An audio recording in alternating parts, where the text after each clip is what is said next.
Hello everyone, Greg Diamond here with another edition of Diamond's Edge video. And this week is going to be very important. Arguably the biggest, some would say the most important company in the world is reporting earnings. That's Nvidia on Wednesday. We have the Federal Reserve's favorite inflation data, PCE, coming out later this week as well. And then more inflation data on Friday. We know that Jerome Powell last week said that he thinks it's time to start cutting rates. So time will tell whether this is, going to be a mistake or not, that they let inflation get back out of control, or that they are correct, or that we're actually in a recession because inflation has been coming down for the wrong reasons. Jobs numbers are not good. We had a revision, the biggest revision in jobs downward perspective, over 800,000 jobs that we thought were here are not.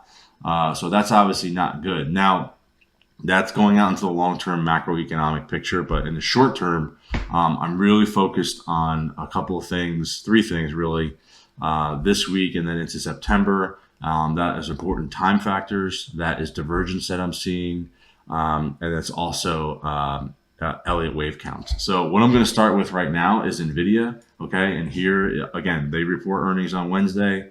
So here's a wave count that I have. We'll see what happens.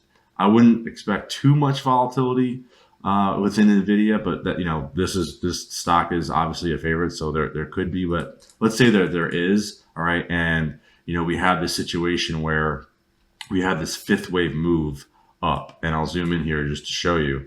Okay, so 1, 2, 3 last week could have marked a 4. Again, maybe we retest this low, heading into earnings, and then we get this pop up.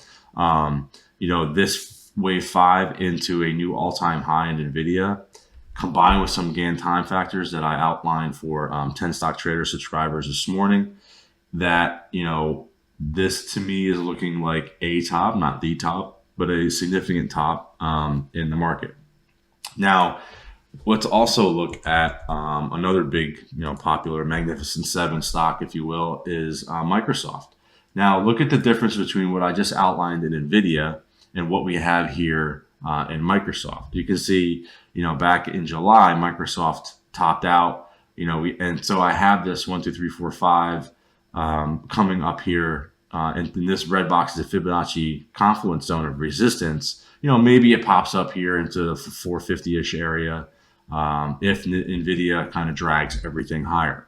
But look at Microsoft here, and then let's look at just the Nasdaq, which is within Microsoft is within that. You can kind of see how this might track to a new high. The Nasdaq, even the S&P 500, okay, is very, very close to that July high, right? So then you can see here kind of what an outline of what I'm sort of looking at. This doesn't mean that's going to be exactly the same as this blue outline, but to me, this is starting to have a topping out pattern.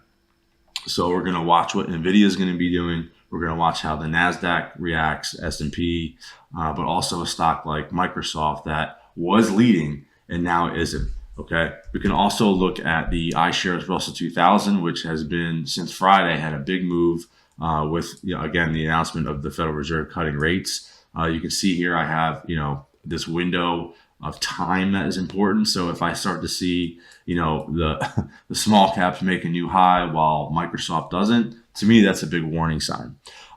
So these are some of the smaller things that I'm looking at in the short term. Again, after the Federal Reserve announced that they are probably going to cut rates, but they also said there's going to be data dependent. That's never going to change. So with important inflation data coming out later this week, along with Nvidia earnings, I think we're going to start seeing some fireworks, and I'm going to be trading a lot. All right. Thank you very much. I'll see you next week.